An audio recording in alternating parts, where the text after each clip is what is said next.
propose une approche assez globale du texte. Elle a un caractère sémantique. Alexis parlait déjà de l'approche sémantique de la langue. Donc elle laisse de côté la syntaxe.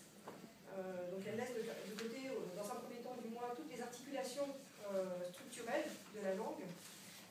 Ce qui évidemment en turc est d'autant plus intéressant et étonnant qu'on a une langue qui est extrêmement justement fondée sur des liens logiques internes aux mots. Donc, bon, on va voir ce que ça donne. Hein. Est-ce que c'est possible de se fonder uniquement sur les sémantiques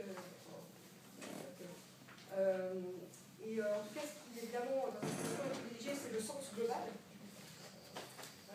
Et sur la base de d'un certain nombre de points qu'on va faire ressortir du texte, on verra se dégager quelques hypothèses de sens.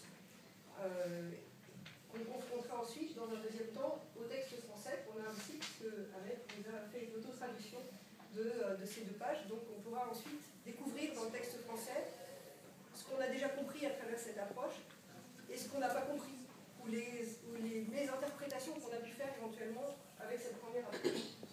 Et du coup, se donner un regard neuf sur le texte français en ayant peut-être une attention supplémentaire à des mots qui ne sont pas du tout ressortis finalement de la première approche dans le texte turc, qui du coup seront dotés d'un relief beaucoup plus important que si on lisait simplement le texte en français dès le départ. Donc l'hypothèse, c'est aussi que le texte en français gagne du relief par cette première lecture globale en turc qu'il n'aurait pas autrement. Et donc une certaine conceptualité disponible dans le français qu'on verra dans un deuxième temps apparaîtra peut-être d'autant plus fortement. Bon, ça c'est l'hypothèse que je fais. Alors voilà la démarche. Donc en fait, on ne va pas